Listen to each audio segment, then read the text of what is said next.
നമസ്കാരം. എല്ലാവർക്കും പുതിയൊരു വീഡിയോയിലേക്ക് സ്വാഗതം. ഇന്ന് ശ്രീമദ് ഭഗവത്ഗീത അധ്യായം 2 സാഖ്യയോഗത്തിലെ ശ്ലോകം 21 മുതലുള്ള മലയാളത്തിലുള്ള ആഖ്യാനമാണ് ചെയ്യുന്നത്. ശ്ലോകം 21. വേദാവിനാശിനം നിത്യം യ ഏനമജമവ്യയം കഥം സ പുരുഷ പാർത്ഥ കം ഘാതയതി ഹന്തികം. വേദാവിനാശിനം നിത്യം. വേദ അറിയുന്നുവോ, അവിനാശിനം നാശരഹിതനായി, നിത്യം ശാശ്വതനായി, യ ഏനമജമവ്യയം യ ഏതൊരുവൻ, ഏനം അതായത് ആത്മാനം ഈ ആത്മാവിനെ, അവ്യയം ക്ഷയമില്ലാത്തവനായി, കഥം സ പുരുഷ പാർത്ഥ കഥം എങ്ങനെ, സ പുരുഷ ആ വ്യക്തി, പാർത്ഥ അല്ലയോ അർജുന, കം ഘാതയതി ഹന്തികം കം ആരെ, കം ഹന്തി ആരെ കൊല്ലുകയും ചെയ്യും, ഘാതയതി കൊല്ലിക്കും.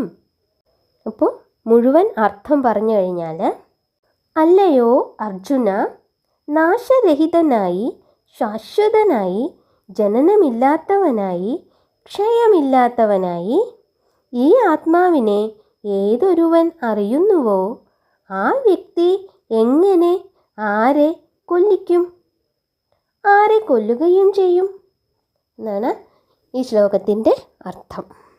ശ്ലോകം 22.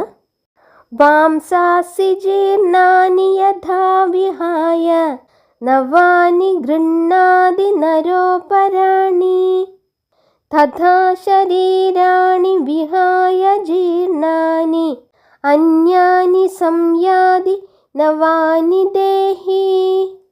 വാസാംസി ജീർണാനി യഥാ വിഹായ നവാനി ഗൃഹ്ണാതി നരോപരാണി. വാസാംസി എന്ന് പറഞ്ഞാൽ വസ്ത്രങ്ങളെ, ജീർണാനി പഴകിയതായ, യഥാ എപ്രകാരം, വിഹായ ഉപേക്ഷിച്ചിട്ട്, നവാനി ഗൃഹ്ണാതി നവാനി പുതിയവയെ, ഗൃഹ്ണാതി സ്വീകരിക്കുന്നുവോ, നര മനുഷ്യൻ, അപരാണി നവാനി വേറെ പുതിയതിനെ അതായത് പുതിയ വസ്ത്രങ്ങളെ, തഥാ ശരീരാണി വിഹായ ജീർണാനി തഥാ അപ്രകാരം, വിഹായ ഉപേക്ഷിച്ചിട്ട്, ശരീരാണി ശരീരാണി ശരീരങ്ങളെ, ജീർണാനി പഴകിക്കീറിയ, അന്യാനി സംയാതി നവാനി ദേഹി അന്യാനി വേറെ, നവാനി പുതിയവയെ, സംയാതി പ്രാപിക്കുന്നു,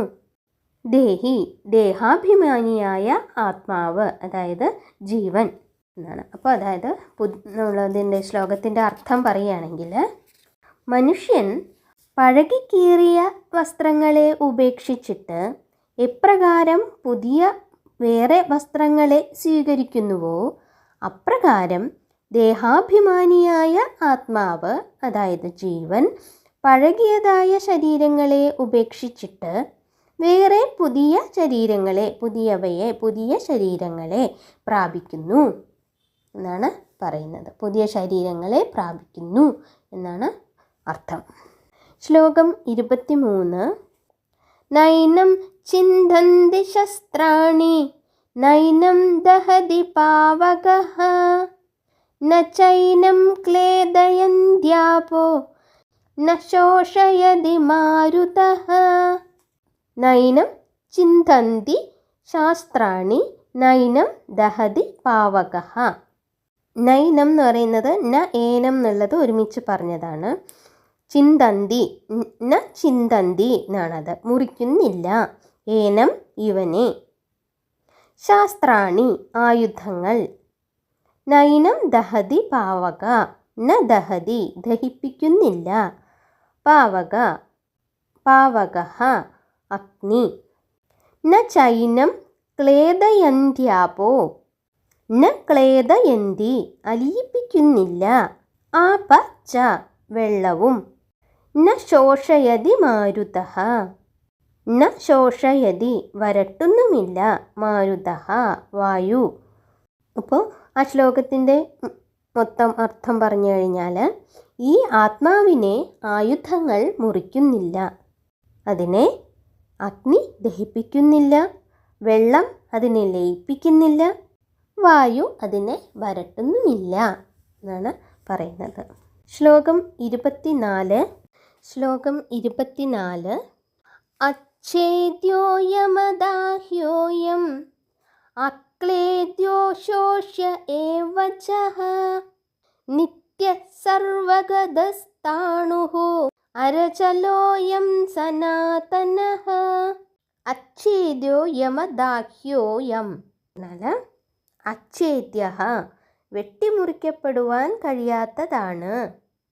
അയം ഈ ആത്മാവ്, അല്ലെങ്കിൽ ഇവൻ എന്ന് പറയുന്നത് ആത്മാവിനെ തന്നെയാണ് പറയുന്നത്. അദാഹ്യഃ അദാഹ്യഃ പറഞ്ഞാൽ ദഹിക്കപ്പെടുവാൻ കഴിയാത്തവനാണ്.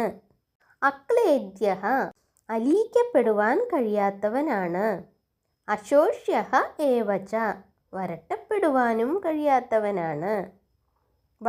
വരൾച്ച പിടിപെടുവാനും കഴിയാത്തതാണ്. അയം വീണ്ടും ഈ ആത്മാവ്. നിത്യഃ നാശരഹിതനും, സർവഗതഃ എങ്ങും വ്യാപിച്ചവനും, സ്ഥാണുഹു സ്ഥിരസ്വരൂപമുള്ളവനും, അചലഃ ചലിക്കാത്തവനും, സനാതനഃ ആദിയില്ലാത്തവനും ആണ്. അപ്പോൾ മുഴുവൻ അർത്ഥം പറഞ്ഞു കഴിഞ്ഞാൽ ഈ ആത്മാവ് വെട്ടിമുറിക്കപ്പെടുവാൻ കഴിയാത്തവനാണ്, ഇവൻ ദഹിക്കപ്പെടുവാൻ കഴിയാത്തവനാണ്, അലിയിക്കാൻ കഴിയാത്തവനാണ്, വരൾച്ച പിടിപെടുവാനും കഴിയാത്തവനാണ്. ഈ ആത്മാവ് നാശരഹിതനും എങ്ങും വ്യാപിച്ചവനും സ്ഥിരസ്വരൂപമുള്ളവനും ചലിക്കാത്തവനും ആദിയില്ലാത്തവനുമാണ് എന്നാണ് ഭഗവാൻ അർജുനന് പറഞ്ഞു കൊടുക്കുകയാണ്. ശ്ലോകം 25 അവ്യക്തോയമചിന്യോയം അവികാര്യയമുച്യത്തെ തസ്മാദേവം വിദിത്വൈനം നാനുശോചിതുമർഹസി എന്ന് പറഞ്ഞാൽ അവ്യക്തോ യമചിന്യോയം അവ്യക്തഃ ഇന്ദ്രിയങ്ങളെ കൊണ്ട് അറിയാൻ കഴിയാത്തവനാണ്. അയം ഈ ആത്മാവ്. അചിന്യഃ മനസ്സുകൊണ്ട് ചിന്തിക്കാനും കഴിയാത്തവനാണ്. അവികാര്യഃ യാതൊരു വികാരവും പ്രാപിക്കാത്തവനാണ്. ഉച്യതേ ഇതി ഉച്യതേ എന്നാണ്. ഉച്യതേ എന്ന് പറയപ്പെടുന്നു. തസ്മാത് അതിനാൽ, ഏവം ഇപ്രകാരം, വിദിത്വൈനം അതായത് വിദിത്വ ഏനം വിദിത്വ അറിഞ്ഞിട്ട്, ഏനം ഇവനെ അല്ലെങ്കിൽ ഈ ആത്മാവിനെ, നാനുശോചിതും അർഹസി എന്ന് പറഞ്ഞു കഴിഞ്ഞാൽ അനുശോചിതും ന അർഹസി എന്നുള്ളതാണ്.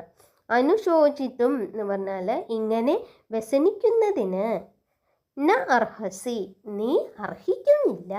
അപ്പോൾ മുഴുവൻ അർത്ഥം പറഞ്ഞാൽ ഈ ആത്മാവ് ഇന്ദ്രിയങ്ങളെ കൊണ്ട് അറിയാൻ കഴിയാത്തവനാണ്.